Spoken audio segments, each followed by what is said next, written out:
सोच कर देखो, दुनिया की 1% आबादी के पास इतना पैसा है जितना बाकी 99% लोग मिल के भी नहीं कमा पाते।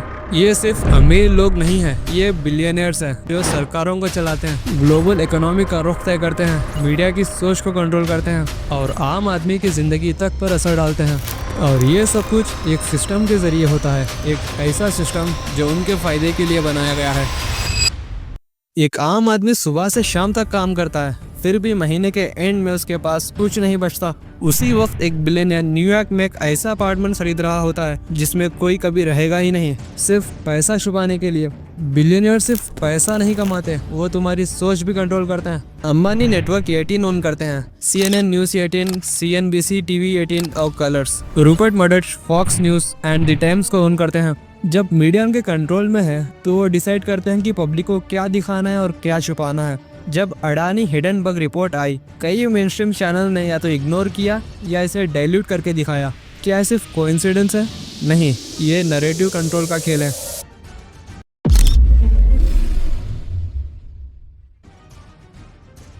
कॉर्पोरेट मोनोपोली का मतलब होता है किसी एक या कुछ ही कंपनीज का पूरा मार्केट पर कंट्रोल करना।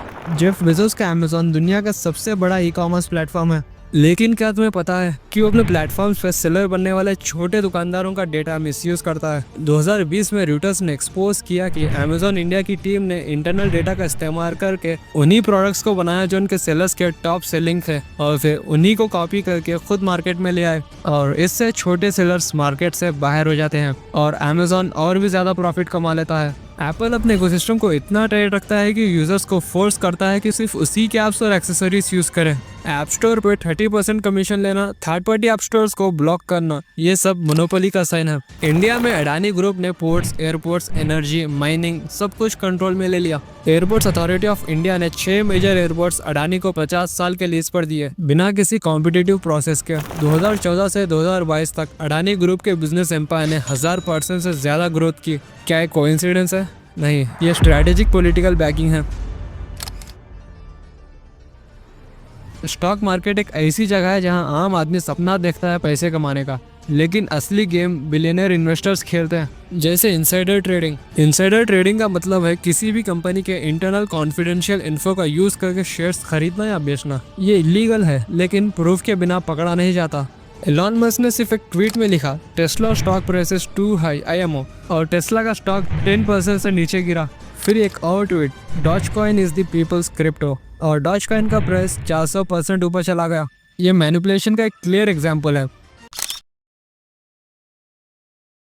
बिलियनर सिर्फ पैसा कमाते नहीं बल्कि उसे छुपाना भी जानते हैं, और इसका सबसे बड़ा जरिया है ऑफशोर टैक्स हेवंस। 2016 में पनामा पेपर्स लीक हुए थे। 11.5 मिलियन डॉक्यूमेंट्स लीक हुए जिसमें दुनिया के सबसे बड़े पॉलिटिशियंस, एक्टर्स, बिजनेसमैन के सीक्रेट ऑफशोर अकाउंट्स का सच सामने आया। इंडिया के 500 से ज्यादा लोगों के नाम थे उसमें। ये लोग अपना पैसा पनामा, ब्रिटिश वर्जिन आइलैंड जैसे कंट्रीज में डाल देते हैं जहाँ पर टैक्स बिल्कुल भी नहीं लगता। 2021 में पंडोरा पेपर्स लीक हुए जिसमें 35 वर्ल्ड लीडर्स और 300+ इंडियन बिजनेसमैन के नाम है जो अपना पैसा छुपा के ऑफशोर में रखते थे। इन सब में एक पैटर्न था, पैसा अवॉइड करना, टैक्स बचाना और सिस्टम का मिसयूज करना। अमेज़न ने यूके में 2020 में 20 बिलियन पाउंड्स का बिजनेस किया, लेकिन सिर्फ 15 मिलियन का ही टैक्स दिया। ये सब लीगल लूपहोल्स का यूज करके होता है जिसे तुम और हम अफोर्ड भी नहीं कर सकते। ये बिलियनर सिस्टम का असली मैजिक है। लॉ को तोड़ा नहीं जाता, उसे लिखा जाता है अपने फेवर में।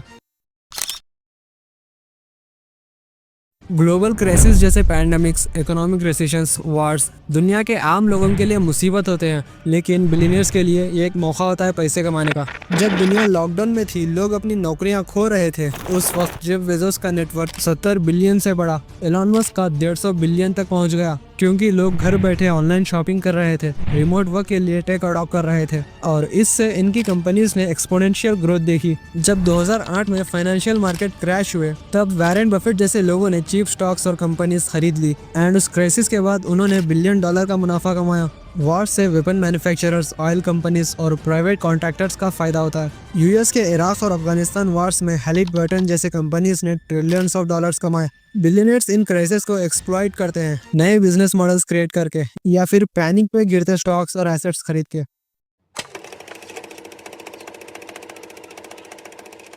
तुम्हारा डेटा, तुम्हारी अटेंशन, सब कुछ एक प्रोडक्ट बन चुका है। मेटा, गूगल, टिकटॉक, ये सब कंपनीज तुम्हारी हर एक्टिविटी रिकॉर्ड करती है। हर स्क्रॉल, हर लाइक, हर वीडियो वॉच, इन सब से कंपनीज तुम्हारी साइकोलॉजिकल प्रोफाइल बनाती है, फिर एडवर्टाइजर्स को बेच देती है। $1 बिलियन की एड इंडस्ट्री सिर्फ इसी डेटा पे चलती है। शॉर्ट फॉर्म कंटेंट से अटेंशन स्पैम तो गिरा है, लेकिन एंगेजमेंट बढ़ी है। ज्यादा एंगेजमेंट, ज्यादा एड्स, ज्यादा पैसा। सबसे बड़ा कंट्रोल पैसे का नहीं होता, सोच का होता। बिलियनियर सिस्टम का सबसे बड़ा डेंजरस हिस्सा ये है कि ये तुम्हें महसूस ही नहीं होने देते कि तुम कंट्रोल हो रहे हो। तुम सोचते हो कि तुम्हारी चॉइसेस सिर्फ तुम्हारी है, पर असल में वो मैन्युफैक्चर कंसेंट होती है। तुम्हें ऐसा लगता है कि तुम नेटफ्लिक्स देख रहे हो और रिलैक्स कर रहे हो, पर असल में वो तुम्हारे टाइम, तुम्हारी सोच और तुम्हारी एनर्जी को डाइवर्ट करने का एक टूल है। तुम्हें स्कूल में सिर्फ पैसा कमाना सिखाया जाता है, लेकिन पैसा बनाना नहीं। तुम्हें नौकरी के लिए तैयार किया जाता है, बिजनेस या फ्रीडम के लिए नहीं। बिलियनियर्स के बच्चों को फाइनेंशियल लिटरेसी मिलती है और तुम्हें सिर्फ सिलेबस। तुम्हें बचपन से सिखाया गया है कि सक्सेस का मतलब है एक अच्छी जॉब, बड़ी कार, EMI पे घर। पर तुम्हारे ड्रीम्स भी सिस्टम का एक डिजाइन है। तुम वही चाहते हो जो एड्स तुम्हें दिखाती है। Luxury brands, influencer culture, reels में रिच लाइफस्टाइल, सब तुम्हें एक इल्यूजन में डालते हैं कि तुम्हें ये सब कुछ चाहिए। तुम वोट करते हो, पर ऑप्शंस वही होते हैं जो बिलियनियर्स अप्रूव करते हैं। तुम प्रोटेस्ट करते हो, पर मीडिया उसे हाईलाइट नहीं करता। तुम सर्च ढूंढते हो, पर सर्च इंजन में वो कंटेंट दिखता है जो एड फ्रेंडली हो। दुनिया का असली सिस्टम सिर्फ पैसे से कंट्रोल होता है। जितना पैसा उतनी ही पावर। और जब पैसा कुछ लोगों के हाथ में ज्यादा जमा हो जाए तो डेमोक्रेसी सिर्फ एक इल्यूजन बन के रह जाती है। लेकिन तुम जैसे लोग जब सच जानने लगते हैं, तभी बदलाव की शुरुआत होती है।